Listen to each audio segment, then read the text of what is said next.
ಗಮನ ಶ್ವಾಸದ ಕಡೆ ಗಮನ. ಏನು ಮಾಡದೆ ಎಲ್ಲವನ್ನು ಬಿಟ್ಟು ಎಲ್ಲವನ್ನು ಮರೆತು ನಾನು ಅನ್ನೋದನ್ನು ಬಿಟ್ಟು ನಿನ್ನ ಶ್ವಾಸವನ್ನು ಗಮನಿಸಬೇಕು. ಸರ್ವಧರ್ಮಾಂತರಿತ್ಯ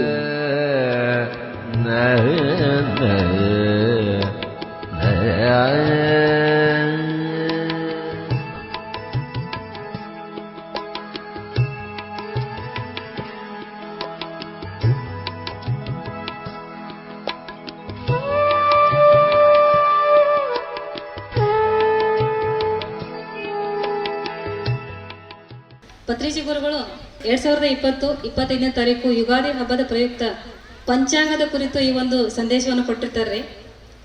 ಮೊದಲಿಗೆ ಅವ್ರು ಹೇಳೋದೇನಪ್ಪ ಅಂದ್ರೆ, ದೇವರುಗಳೆಲ್ಲರಿಗೂ ನಮಸ್ಕಾರ. ನಿರ್ವಿಕಲ್ಪಂ ನಿರಾಕಾರಮೇಕಂ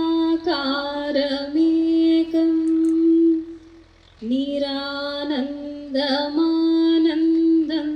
ಅದ್ವೈತ ಪೂರ್ಣಂ.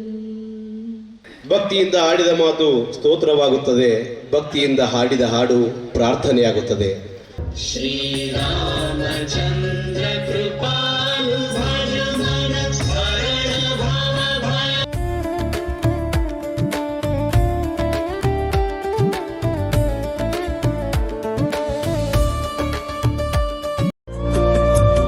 ಶುಭಂ ಕುರುತ್ವಂ ಕಲ್ಯಾಣಂ ಆರೋಗ್ಯಂ ಧನ ಸಂಪದಃ.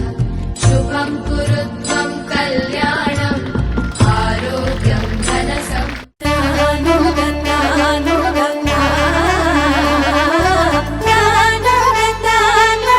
ಇವತ್ತಿನ ಶಂಕರಹಟ್ಟಿ ನಾಳೆಯ ದಿನ ಸುಕ್ಷೇತ್ರ ಶಂಕರಹಟ್ಟಿ ಆಗುತ್ತೆ.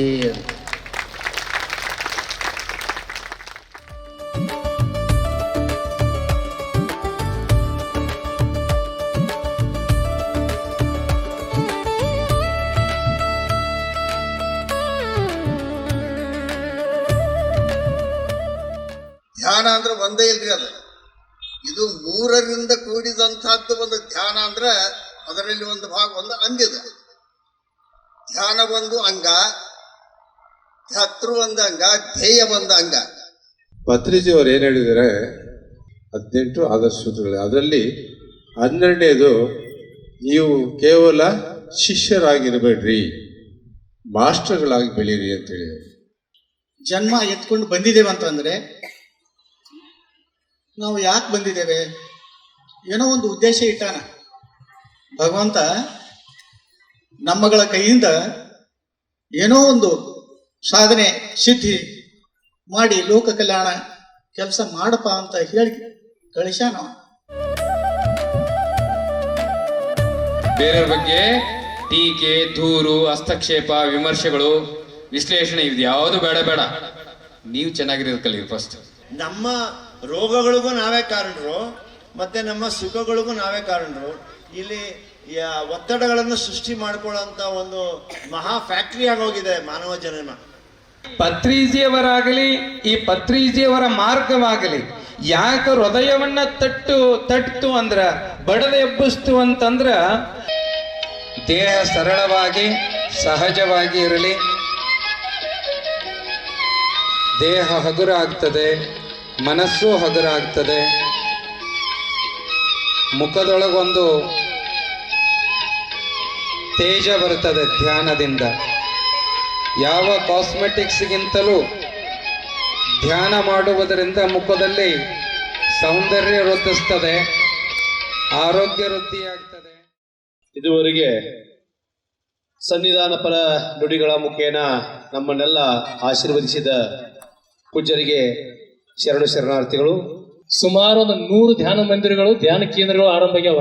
ಎಲ್ಲಿ ನಮ್ಮ ಸುತ್ತಮುತ್ತ ಆಗ್ಯಾವ.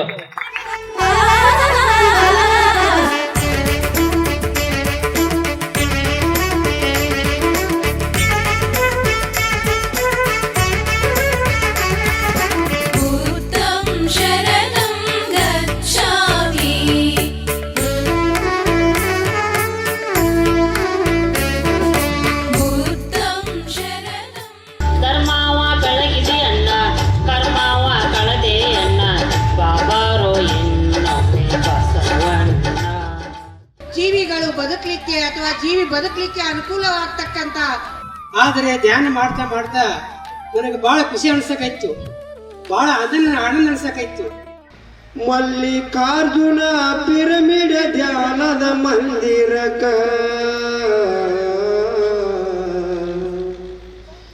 ಶಂಕರ ಹಟ್ಟಿಗೆ ಹೋಗೋನು ಪುಣ್ಯದ ಕ್ಷೇತ್ರಕ್ಕ.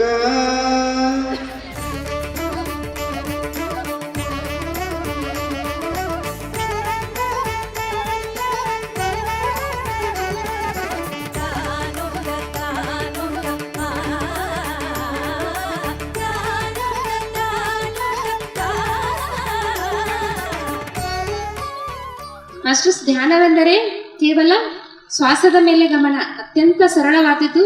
ಇದಕ್ಕೆ ಯಾವುದೇ ಖರ್ಚಿಲ್ಲದೆ, ಒಂದೇ ಒಂದು ರೂಪಾಯಿ ಕೂಡ ಖರ್ಚಿಲ್ಲದೆ ಮಾಡುವಂತಹದ್ದು ನಮ್ಮ ಧ್ಯಾನ. ಬಂದಿರತಕ್ಕಂಥ ಎಲ್ಲ ಭಾಗದ ಆತ್ಮಧ್ಯಾನಿಗಳಿಗೆ ತುಂಬ ಹೃದಯದ ಧನ್ಯವಾದಗಳು.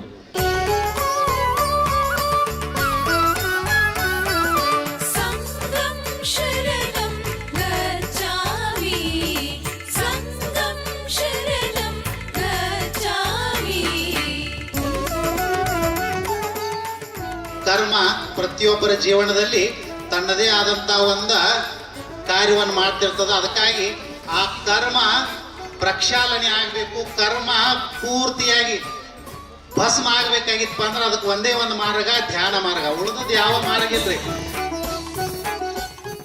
PMC ಕನ್ನಡ ಚಾನೆಲ್ ಅನ್ನು ಲೈಕ್ ಮಾಡಿ, ಶೇರ್ ಮಾಡಿ, ಸಬ್ಸ್ಕ್ರೈಬ್ ಮಾಡಿ ಮತ್ತು ಮಾಡಿಸಿ. ಎಲ್ಲರಿಗೂ ಧನ್ಯವಾದಗಳು.